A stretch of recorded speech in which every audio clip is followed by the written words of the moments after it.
The second species of the ludicrous follows, as we have mentioned, the opposite path from the abstract conception to the real or perceptible things thought through it.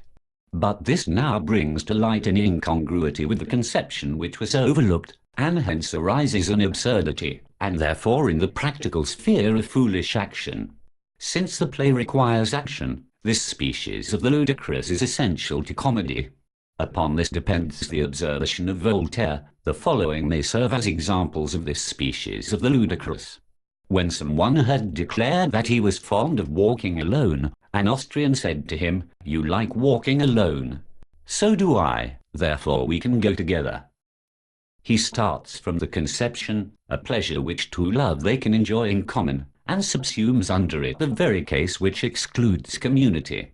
Further, the servant who rubbed a worn sealskin in his master's box with macassar oil, so that it might become covered with hair again, in doing which he started from the conception, macassar oil makes hair grow. The soldiers in the guardroom who allowed a prisoner who was brought in to join in their game of cards, then quarrelled with him for cheating, and turned him out. They let themselves be led by the general conception.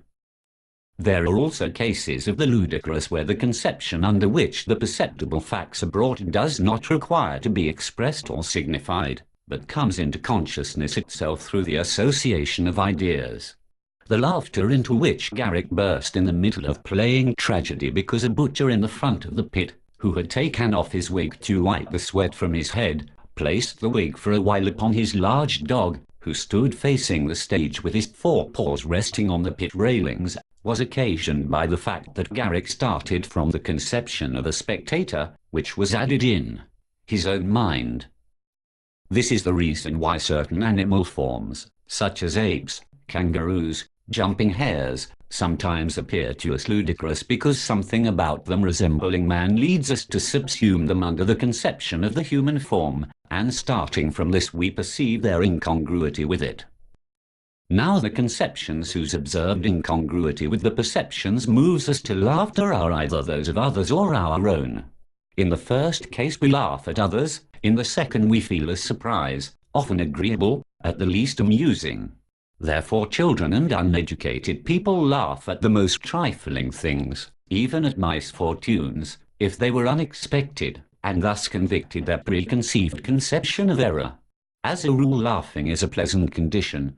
Accordingly the apprehension of the incongruity between what is thought and what is perceived, that is, the real, gives us pleasure, and we give ourselves up gladly to the spasmodic convulsions which this apprehension excites. The reason of this is as follows.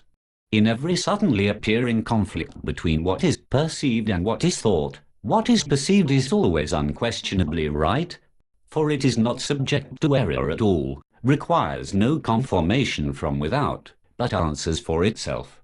Its conflict with what is thought springs ultimately from the fact that the latter, with its abstract conceptions, cannot get down to the infinite multifariousness and find shades of difference of the concrete. This victory of knowledge of perception over thought affords us pleasure. The word humour is borrowed from the English to denote a quite peculiar species of the ludicrous, which indeed, as was said above, is related to the sublime, and which was first remarked by them. But it is not intended to be used as the title for all kinds of jokes and buffoonery, as is now universally the case in Germany, without opposition from men of letters and scholars. For the true conception of that modification, that tendency of the mind, that child of the sublime and the ridiculous, would be too subtle and too high for their public, to please which they take pains to make everything flat and vulgar. Well, high words and a low meaning is in general the motto of the noble present, and accordingly nowadays he is called a humorist who was formerly called a buffoon.